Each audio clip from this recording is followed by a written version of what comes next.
Alumnos, buenos días. Buenos días, doctor. Buenos días. Parece que no hay imagen todavía, ¿no? Parece que no ha llegado la imagen. Vamos a ver.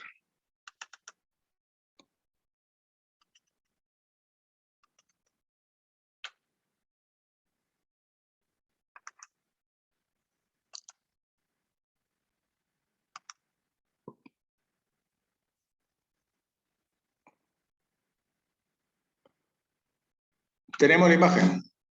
Sí, alumnos, buenos días. Sí, doctor. Bien, Generado. correcto. Listo, gracias, César Ledeco. Bien, alumnos, vamos a continuar entonces con las clases de Histología, Estructura y Función 2 con el tema riñón, segunda parte. Vamos a hablar sobre los túbulos renales. Bien.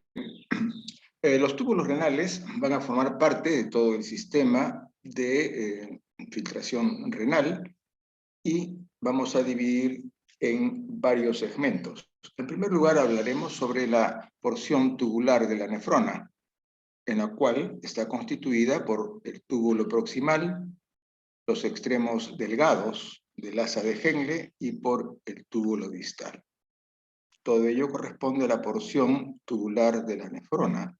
Vamos viendo aquí en este dibujo, tenemos el glomérulo renal, tiene dos polos, en la parte superior el polo vascular, en la parte inferior el polo urinario. Desde el polo urinario va a iniciar el recorrido de los túbulos, con el túbulo contorneado proximal, que tiene todos estos contornos, y para luego seguir una fase recta. Al terminar el túbulo contorneado proximal, comienza a aparecer los extremos delgados del asa de Henle, que son extremos descendentes. En forma de U luego hace una curva y regresa en forma ascendente para luego pasar a el túbulo distal, que en su primer trayecto, el túbulo contorneado distal, ya no contorneado la primera parte, sino que lo constituye el túbulo distal, el asa ya no delgada tampoco, sino asa gruesa del asa de Henle, para luego ya pasar al túbulo contorneado distal propiamente dicho, y pasa sobre el polo superior, el polo vascular, sobre todo una zona denominada mácula densa, de la cual hablaremos luego, para luego hacer sus elementos contorneados y convertirse luego el túbulo contorneado distal en unos túbulos conectores para finalmente terminar en los conductos colectores. Bien. El túbulo proximal tiene dos porciones. Hablaremos de proximal, luego de distal. El proximal tiene un túbulo contorneado proximal propiamente dicho y el extremo descendente del asa de Henle. Nuevamente, nos vamos al dibujo, tenemos el glomérulo, el túbulo proximal constituye el túbulo contorneado con la parte final recta del túbulo contorneado para luego pasar el extremo descendente del asa de Henle. Y también se continuará en forma de U con el extremo ascendente del asa de Henle, para luego convertirse ya en túbulo proximal, que lo veremos después. El túbulo proximal tiene un epitelio cúbico simple, como ven acá, y aquí en la microfotografía un epitelio cúbico simple con los núcleos un poco basales y la luz en el medio. Estas células que son cúbicas están fuertemente unidas por uniones ocluyentes, que son selectivas para el paso de algunas moléculas, sobre todo solo las más pequeñas. Un citoplasma de este epitelio con mitocondrias que van a aportar energía necesaria, como veremos más adelante, con el ATP, adenosín trifosfato. Tenemos acá entonces una reunión, un conglomerado de conductos proximales, conductos contorneados proximales. Estos túbulos contorneados proximales, función principal, reabsorción en el túbulo. Una gran capacidad de reabsorber los elementos que han sido filtrados en la porción superior, que es el glomérulo renal. Para esa reabsorción va a tener en cuenta en su superficie un borde estriado, un borde en cepillo, y que tiene células absorbentes microvellosidades. Núcleos basales, hemos dicho. La membrana basal, bastante definida y que se tiñe muy bien con esta tinción de ácido periódico positivo. Además tiene otros elementos, organelas, lisosomas y unas vesículas muy importantes en las cuales van a efectuar la endocitosis. Las vesículas van a hacer la endocitosis, es decir, la captación de algunas moléculas desde la superficie externa, atrapando algunas moléculas y por endocitosis ingresarlas a su citoplasma. Además degradan proteínas pequeñas, las degradan y las convierten en precursoras de esas proteínas que, como ustedes saben, son los aminoácidos. Varios aminoácidos forman una proteína. El túbulo proximal tiene 3 segmentos, 1, 2 y 3, de mayor a menor, perdón, de mayor a menor importancia. El segmento 1 va a formar la parte de los 2 primeros tercios del túbulo contorneado. Este primer segmento tiene abundantes microvellosidades y unos canalículos que van a extenderse estos canalículos hasta el citoplasma. El segundo segmento constituye el tercio final de la parte contorneada del túbulo proximal. Menor cantidad de mitocondrias y menor cantidad de canalículos apicales. Lo mismo que las prolongaciones entre las células son menores que en el segmento 1, tenues. El segmento 3 más bien está constituido por algunas células cúbicas con muy escasas mitocondrias. No existen en el segmento 3 canalículos apicales ni tampoco prolongaciones intercelulares. Lo más importante entonces, segmento 1, sin dejar de lado los otros 2 segmentos que tienen su importancia, digamos, cierta importancia. Entre el 65 y el 80% del sodio, del cloro y del agua se van a reabsorber desde el ultrafiltrado glomerular. Recuerdan ustedes que el glomérulo va a comenzar a hacer una filtración dentro de sus capilares, junto con el mesangio. Estos capilares, al filtrar, van a dejar en el espacio de Brodmann el ultrafiltrado glomerular. Y luego se transportan al estroma por las células del túbulo contorneado proximal. Entonces, hasta el 80% de sodio, cloro y agua se van a resolver del ultrafiltrado glomerular.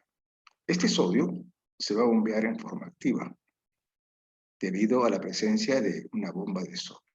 Esta bomba de sodio tiene esta enzima, la ATPasa, es decir, adenosintrifosfato, que es una enzima de este compuesto, donde el adenosíntrifosfato con su enzima va a ser la fuente de energía para esta bomba de sodio, que va a actuar sobre el sodio y potasio. ¿De qué manera?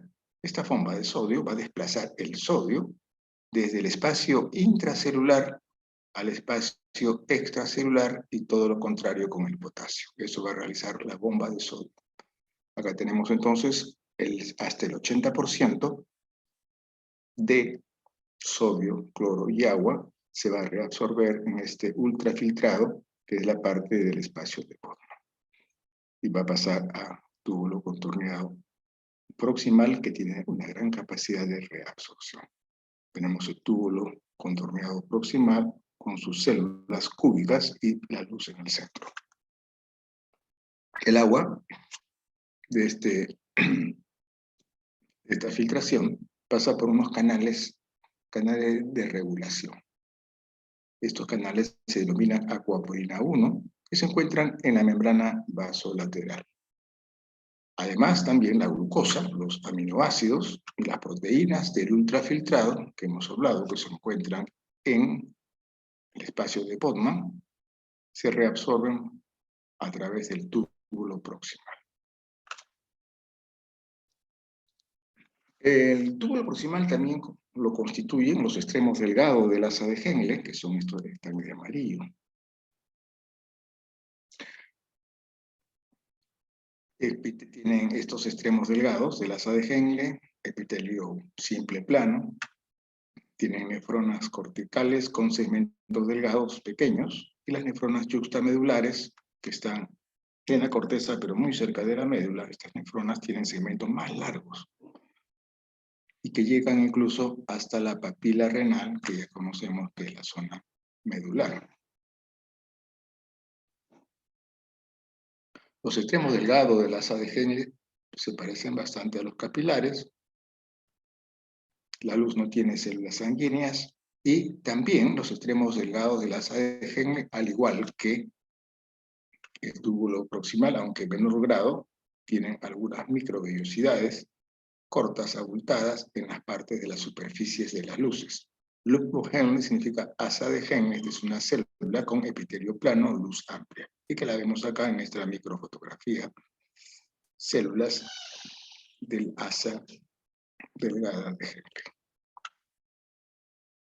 Y aquí ya una fotografía un poco más panorámica. Vamos a encontrar dentro de la médula renal algunos segmentos delgados del asa de Henle, TS, túbulo distal, túbulo contorneado distal y túbulo colector, que ya son túbulos mucho más inferiores, más gruesos, y que ya van a llegar hacia la pelvis renal a través de los conductos de Pecini.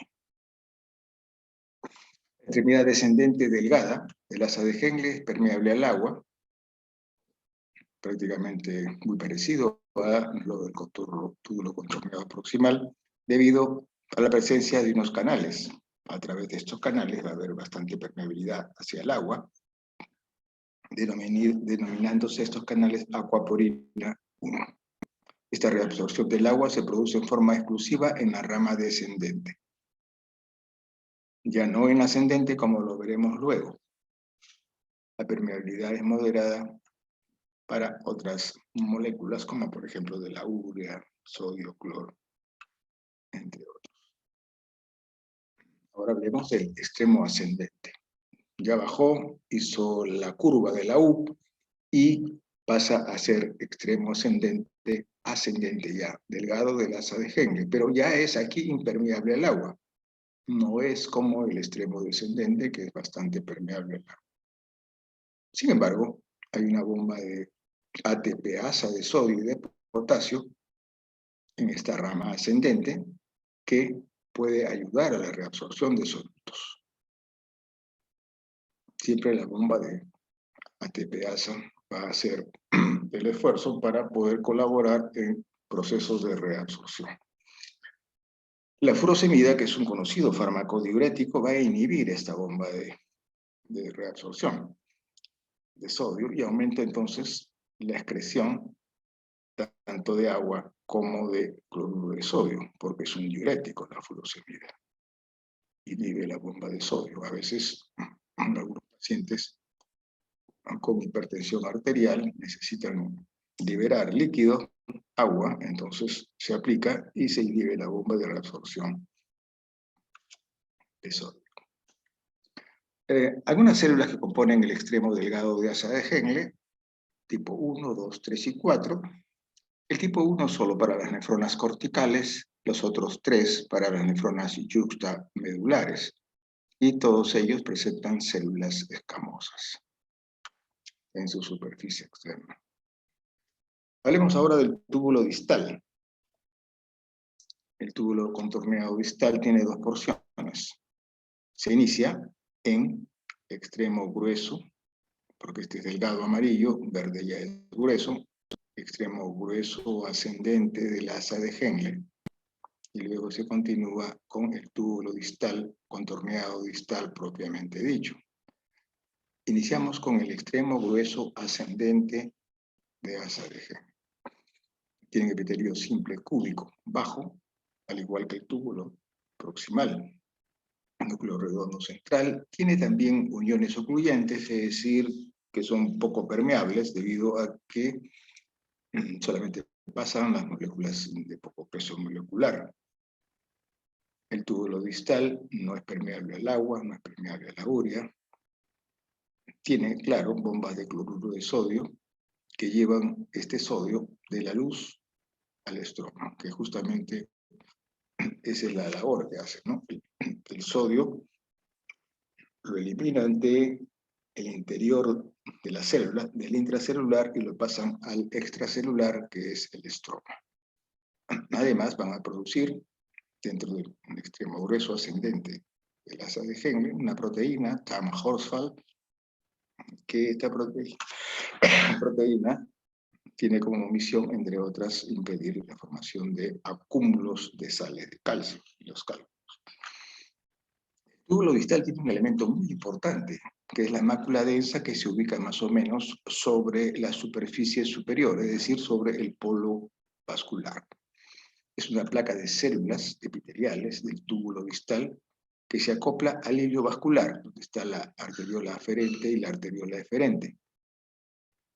Y tiene una mayor densidad óptica, por eso que es densa esta mácula o mancha en esta zona de acá. Es una zona celular que tiene una importancia sobre todo en el aparato yuxtaglomerular. Entonces se encuentra la mácula densa se encuentra entre las arteriolas aferente y eferente del polo vascular. Hacia el otro lado, recuerden ustedes que está el polo urinario, desde donde sale el túbulo contorneado proximal.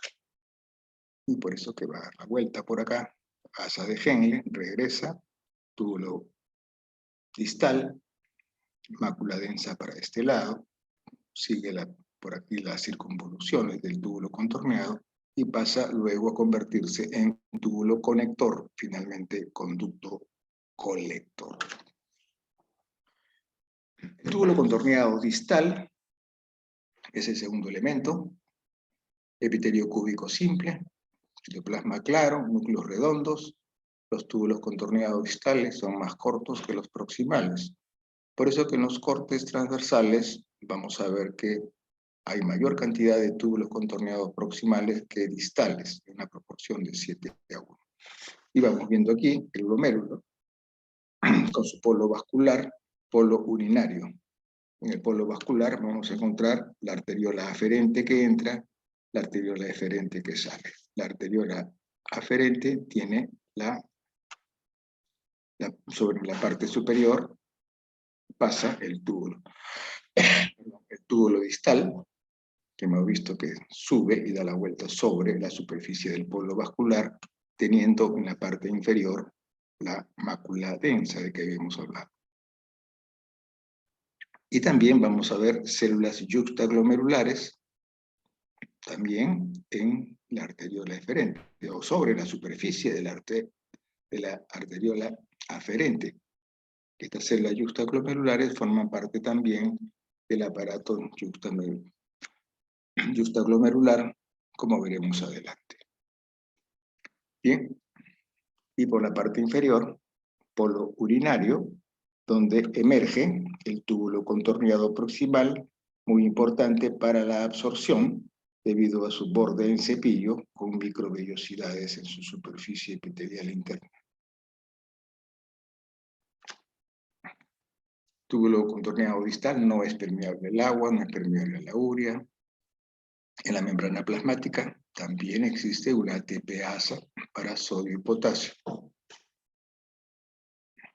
En presencia de la aldosterona, recordemos que la aldosterona es una hormona que se elabora en la corteza suprarrenal y que en esa zona se reabsorbe activamente el sodio, mejor dicho, en presencia de la aldosterona, se reabsorbe el sodio y se secreta potasio e hidrógeno a la luz. Túbulos proximales, mayor cantidad que túbulos distales. Aparato yuxtaglomerular. Y hemos hablado entonces, hasta este momento, túbulo contorneado proximal, túbulo contorneado distal. con sus respectivas variantes en cuanto a función, capacidad de absorción y también situación anatómica e histológica.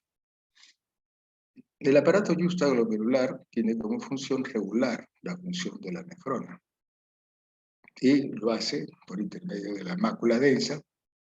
Las células yuxtaglomerulares, es decir, yuxta es cercano a, yuxtaglomerulares de la arteriola glomerular, aferente, adyacente, aquí lo vamos a ver, y el tercer elemento del aparato yuxtaglomerular son las células mesangiales extraglomerulares, fuera del glomérulo, ese mesangio, pero que se continúan con el mesangio del glomérulo.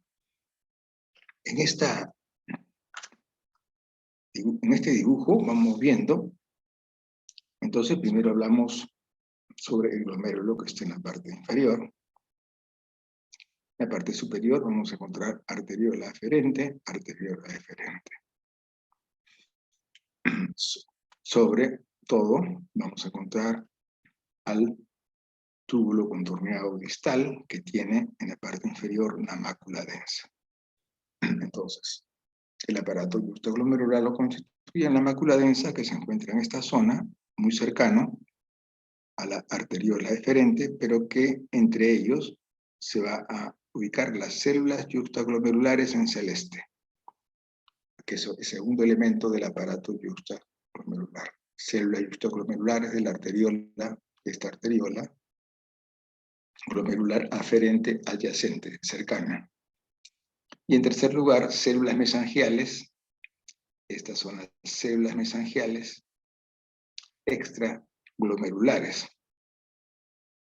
que son estas acá, células mesangiales extraglomerulares, estas continuaciones en azul, mesangio, que se continúa con el mesangio del glomérulo propiamente dicho. Estos tres elementos, entonces, mácula densa, células yuxtaglomerulares y células mesangiales extraglomerulares constituyen el aparato yuxtaglomerular, reguladores de la función de la nefrona, y que la mácula densa, que es el primer elemento que vamos a ver, son células altas, son cilíndricas, altas, núcleo central, ubicado en el túbulo distal, es sensible a los cambios de la concentración de sodio, cloruro de sodio, y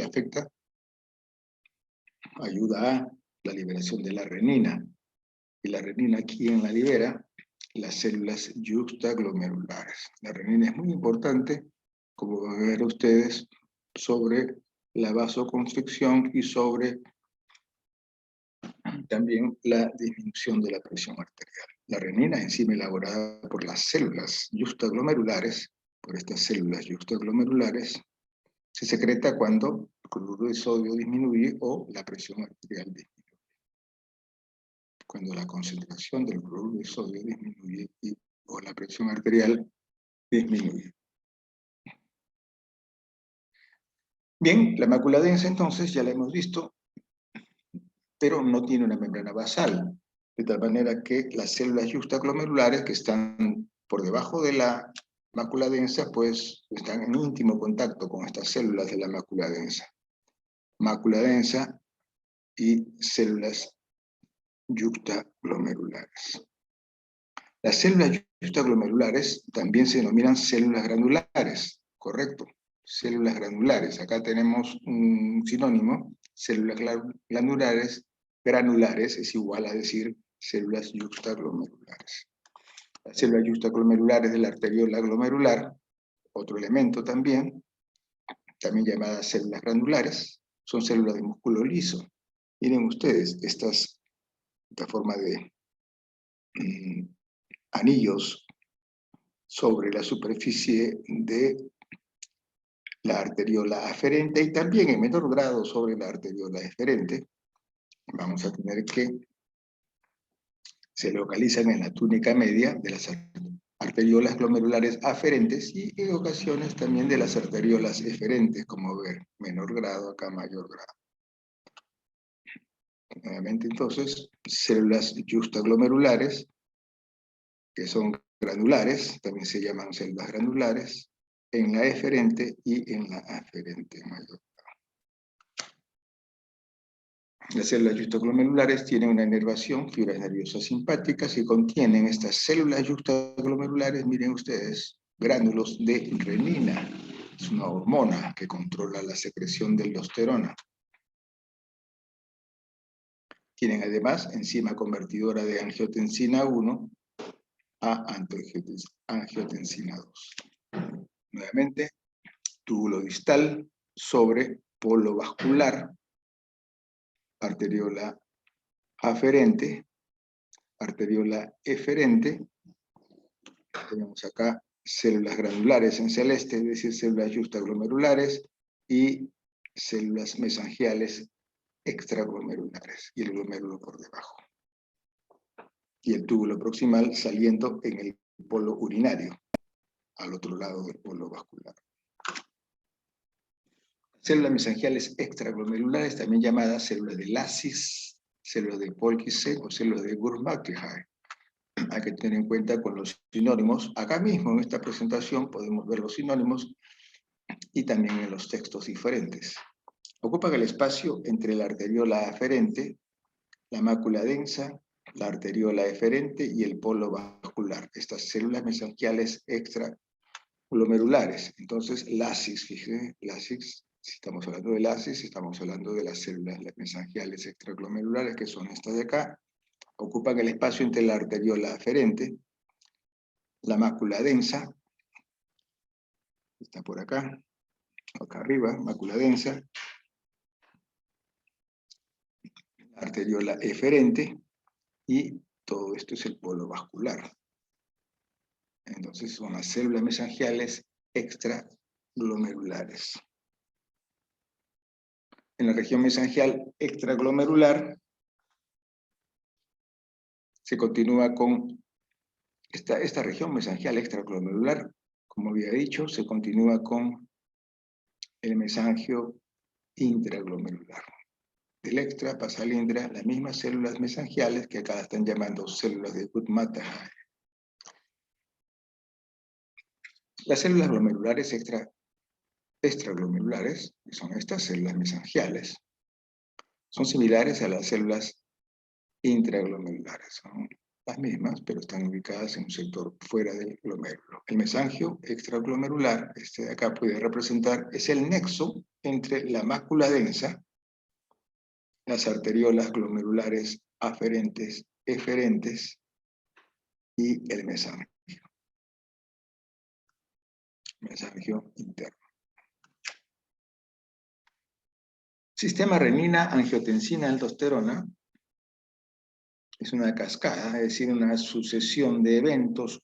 Un evento trae al siguiente y así sucesivamente, que está conectada a un sistema de contactos celulares, señalización, digamos, traducción de señales, es decir, que algunas células tienen en su interior elementos que pueden, digamos, atraer a otros tipos de moléculas. Eso se llama traducción de señales o señalización. Esta cascada proteolítica del sistema renina-angiotensina-aldosterona, la renina lo que hace es separar a la angiotensina del angiotensinógeno. El riñón es el único sitio donde vamos a observar a la renina, que está elaborada por la prorenina, siendo el riñón la única fuente de renina plasmática. El riñón. Entonces, ya para darle una vista, digamos, un poco más concienzuda para ver la parte fisiológica. El hígado es el lugar más importante de la producción del angiotensinógeno, y esta producción de angiotensinógeno se estimula por los glucocorticoides, por los estrógenos y por la hormona tiroidea, tiroxina.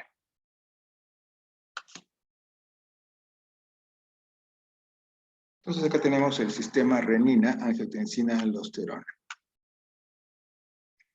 Tenemos que el angiotensinógeno, por acción de la renina, va a convertirse en angiotensina 1, la libera la renina al angiotensinógeno y la deja suelta la angiotensina 1. Esta angiotensina 1, por acción de la enzima convertidora de la angiotensina 1, se va a convertir en angiotensina 2 y en algunos casos también en elementos menores, pero también con funciones, angiotensina 3. La angiotensina 2, también por acción de la aldosterona, va a haber retención de sodio y entonces va a haber nuevamente esta cascada con nuevamente la prorenina elaborando renina para nuevamente provocar la separación de la angiotensina 1 del angiotensinógeno y volver siempre nuevamente a este círculo. La presión arterial pues puede disminuir y cuando disminuye hay una disminución de la presión hidrostática del glomérulo y también una disminución de la tasa de la filtración glomerular. Entonces, vamos a ver que hay un cloruro de sodio disminuido, además en la mácula densa, que es un elemento importante de apoyo, de regulación de la nefrona. Entonces la mácula densa va a hacer que aumente la renina va a provocar a la angiotensina 1, luego tenemos también que la enzima convertidora de la angiotensina va a convertir la angiotensina 1 en 2 y va a haber un aumento de la resistencia de la arteriola deferente con disminución de la resistencia de la arteriola deferente, ¿no? Esto de que este cuadro es importante porque nos da a entender el mecanismo de retroacción de la mácula densa para la autorregulación de la presión hidrostática glomerular y la tasa de filtración glomerular cuando disminuye la presión arterial renal, ¿no? Un cuadrito interesante que hay que revisarlo bien. Luego pasamos a los túbulos colectores.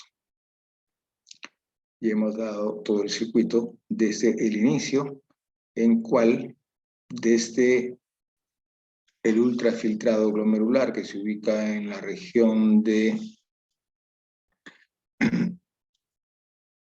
del espacio de Bowman, va a pasar el líquido hacia el túbulo contorneado proximal, va a continuar luego por el asa de Henle, asa delgada, da la vuelta, primero la descendente y en forma de U sube, convirtiéndose en asa de Henle, delgada todavía, pero ascendente, luego pasa.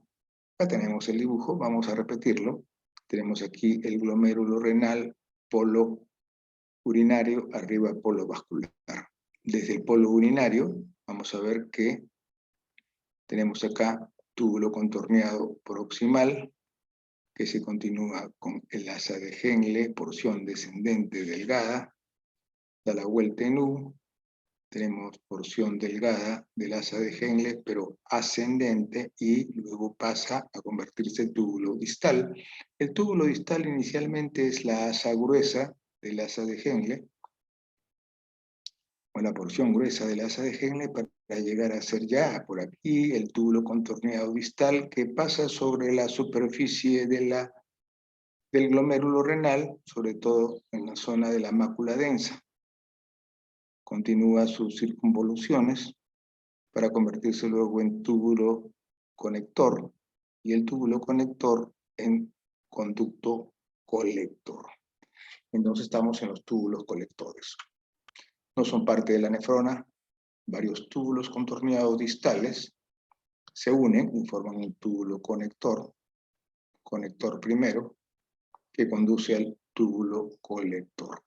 Tiene tres porciones: túbulo colector, cortical, medular y papilar. Papila, recuerdan ustedes que es la parte final, la parte donde se encuentra la pirámide en su vértice. la zona de la papila, donde están los tubos colectores, que se denominan túbulos colectores de Bellini. Los túbulos colectores corticales son aquellos de que habíamos visto la semana pasada, que se localizan en los rayos medulares, están dentro de la médula, pero son túbulos colectores, que son zonas de corteza que pasan a la médula. Tienen dos tipos de células estos túbulos colectores corticales, células principales con aquaporina 2, con sus canales de aquaporina 2, que son muy sensibles a la hormona antidiurética, volviéndose entonces permeables al agua, y las células intercaladas, que son de tipo 1 y de tipo 2. Los túbulos colectores medulares, ya hemos hablado de los corticales, ahora de los medulares, formados por varios túbulos colectores corticales. Los túbulos colectores de la zona externa de la médula tienen células principales y células intercaladas. Los de la zona más interna de la médula solo tienen células principales. Esta de acá estábamos hablando, células principales y células intercaladas. Y el tercer grupo son los túbulos colectores papilares, formados por varios túbulos colectores medulares. Llegan a la papila, dentro de la misma pirámide renal, y son los conductos de Bellini. Se van a abrir en el área cribosa. Cribosa es como que tiene pequeñas cavidades de la papila renal. Estos túbulos colectores papilares.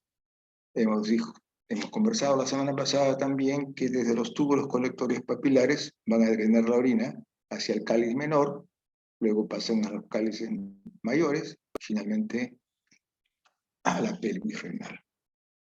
Estos túbulos colectores papilares solo tienen células principales, que son cilíndricas y altas.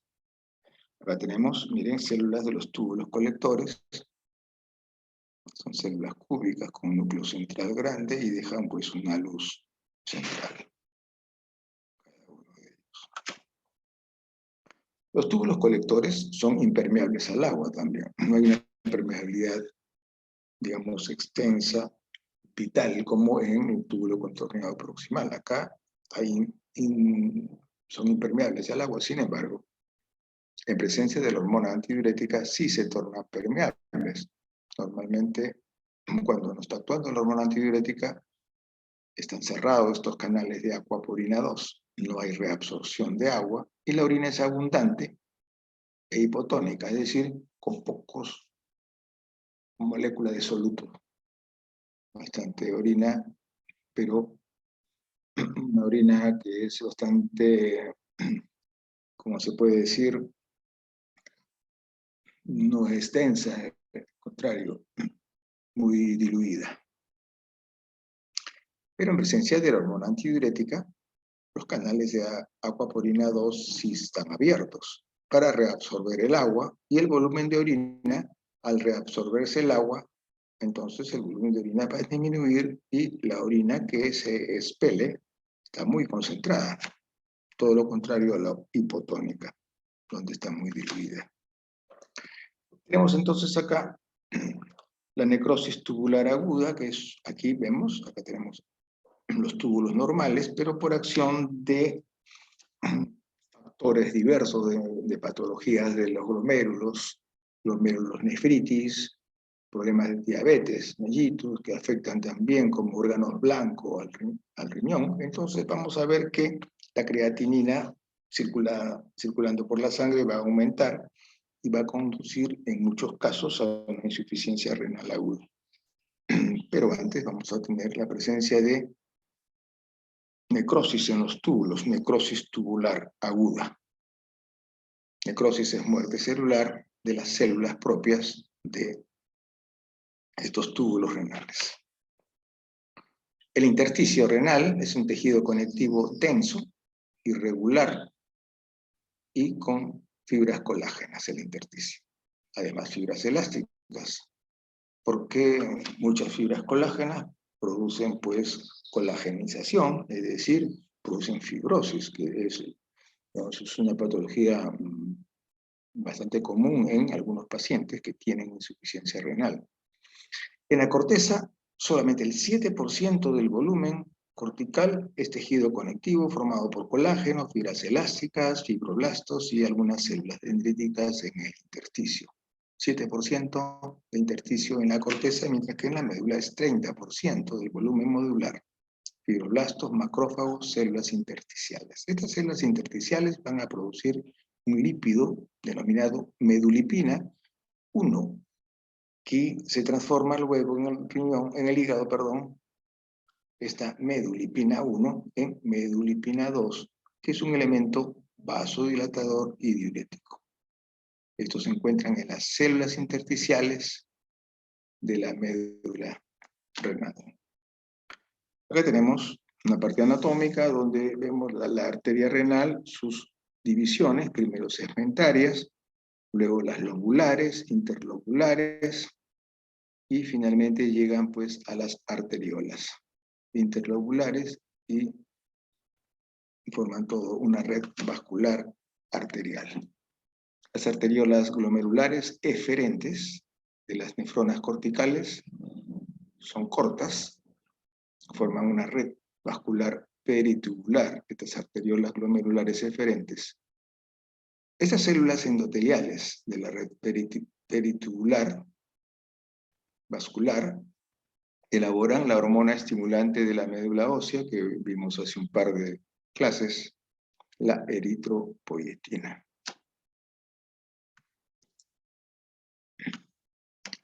Hemos hablado de las arteriolas glomerulares eferentes de las nefronas corticales. Ahora nos toca hablar de las arteriolas glomerulares eferentes de las nefronas ya no corticales, sino yuxtaglomerulares, que tienen arteriolas rectas y venas rectas, que son vasos sanguíneos ascendentes. Estas venas son rectas porque se ven que parten desde abajo hacia la superficie superior.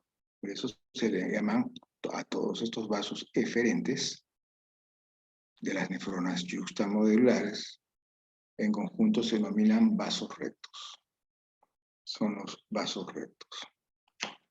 Lo tenemos acá. Vasos rectos, miren ustedes. Estos vasos rectos, repito, están conformados por arteriolas rectas descendentes, venas rectas ascendentes, y que forman los vasos rectos. Histológicamente la vamos a ver acá, en este corte histológico. Vasos rectos.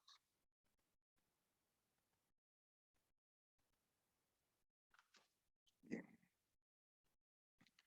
Vamos a ver algunas patologías ya para terminar. Glomérulo nefritis esclerosante. De un riñón normal que ya lo conocemos histológicamente, fíjense ustedes, tenemos el glomérulo completo. Vamos a ver que la glomerulonefritis esclerosante es la formación de tejido colagenoso, colágeno, que se llena de colágeno en el glomérulo, que es un tejido cicatricial. Cuando es abundante el colágeno, es una cicatriz. Mejor dicho, una cicatriz que nosotros vemos, hemos tenido o tenemos. Pues estas cicatrices son colágeno casi en un porcentaje muy alto, 90%. Y eso ocurre también dentro de los glomérulos, una colagenización. Y eso se denomina glomerulonefritis esclerosante, debido a procesos inflamatorios crónicos, como una glomerulonefritis, y que va a llevar a una insuficiencia renal crónica.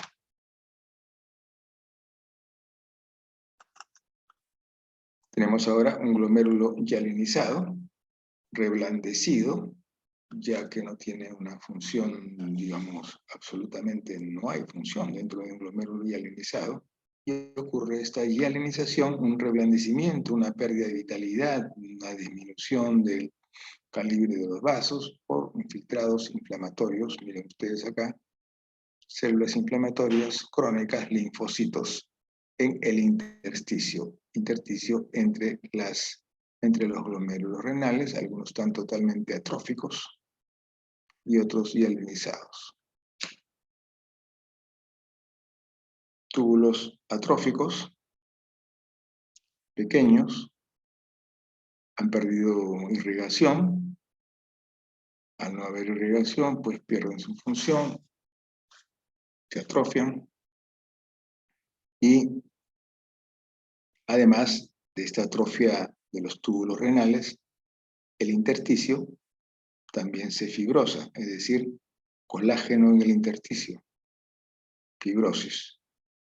La fibrosis es una formación de colágeno paulatina, crónica, como en los pulmones, la fibrosis pulmonar, por ejemplo, que es irreversible. En estos casos también podría haber esta capacidad de irreversibilidad en estos procesos de atrofia. Y sobre todo la fibrosis entre cada uno de los glomérulos, algunos atróficos y otros todavía vitales. Glomerulonefritis crónica, en cortistológicos se ha realizado una coloración especial tricrómica, donde el azul resalta siempre el colágeno, esta tricrómica. Y se observa entonces una sustitución completa de casi todos los glomérulos que se observan en la imagen con abundante colágeno, es decir, cicatrices que se tiñen de azul. Algunas otras no tanto, pero la gran mayoría sí. Y para terminar, glomerulonefritis crónica, fase final, la glomerulonefritis crónica es la fase final de todas las glomerulopatías primarias por efectos de lesiones de atrofia, lesiones en las membranas, lesiones en el mesangio, etcétera, pues van a terminar en una, no siempre, pero cuando se complican, termina en una glomerulonefritis crónica, la principal causa de una insuficiencia renal crónica terminal que va a necesitar en el futuro, pues, diálisis permanentes o trasplante renal. Bien, alumnos, hemos terminado. No sé si tendrán alguna pregunta.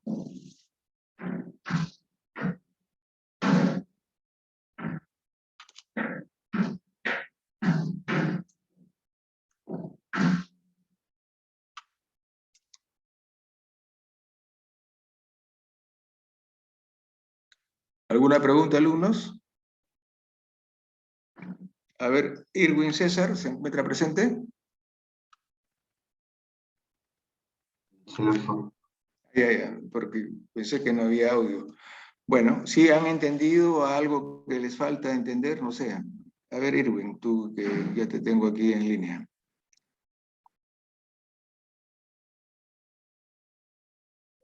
Irwin. ¿No tienes ninguna pregunta, digo? No, doctor. Correcto, listo. Ya me tengo que retirar. Tengo con el aula C también una presentación similar. Muchas gracias, alumnos.